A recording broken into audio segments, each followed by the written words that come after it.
Yok mga kaitlog, it's me Pritsilog and for today's video, mini vlog ito. Punta lang sana ako sa Daiso dyan sa may kanto kaso sarado kaya napadpad ako sa Kyodo. Maganda din pala dito, kapitbahay lang namin to, nakapag-emote pa nga sa mga bulaklak dito. Napagod ako maglakad pero wala talagang jeep o tricycle dito. January 3 nga pala nito, holiday pa sa Japan kaya madami pang establishments na sarado. Late na din akong nagising niyan kaya hindi pa ako nagla-lunch dahil malamig, gusto ko ng mainit na sabaw. Syempre ramen tayo. Sa dami ng ramen na nakainan ko, so far ito na yung pinaka-paborito ko. Milky ang atake ng sabaw, sakto ang timpla ng alat, at sobrang malinamnam.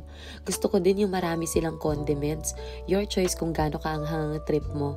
The best yung sibuyas at chili paste nila. Free rice refill din sila 11 AM to 6 PM. May binabalik-balikan akong ramenan pero dahil yun sa mga rice toppings nila. Pero mukhang ito na yung hahanap-hanapin ko simula ngayon pagdating sa ramen. When it comes to price, sakto lang naman.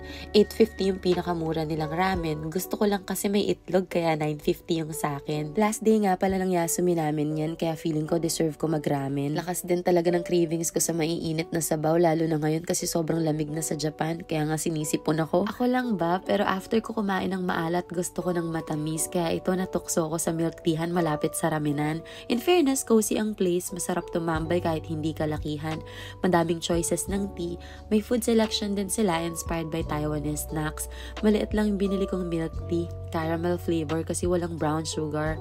As a milk tea critic and lover, pwede na para sa 530 yen. Mag-iinarte pa ba ako? At ito na nga, nasa Daiso na ako. Ito talaga ang dahilan ng paglabas ko. Naparamin at milk tea pa nga. Namili ako ng home decor. Gusto kong tema, plantita, since medyo titas of Manila na tayo. Tas team kahoy, bumili din ako ng mga dried plants and flower pang wall design. Bet ko kasi rustic theme may ganun. Gusto ko ayusin kwarto ko. Past few months kasi bago matapos ang taong 2023, sobrang down ko. Literal na nakatulala ako sa kwarto at ang lalim ng laman ng isip ko. Binalikan ko yung mga bagay na nagpapagaan ng loob ko nung nasa Pinas pa ako. Isa na doon yung cozy and comfortable bedroom.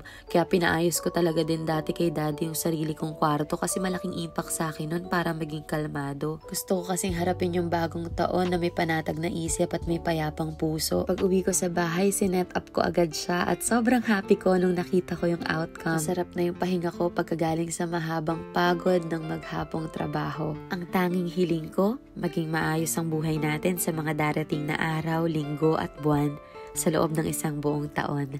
Ja, mata.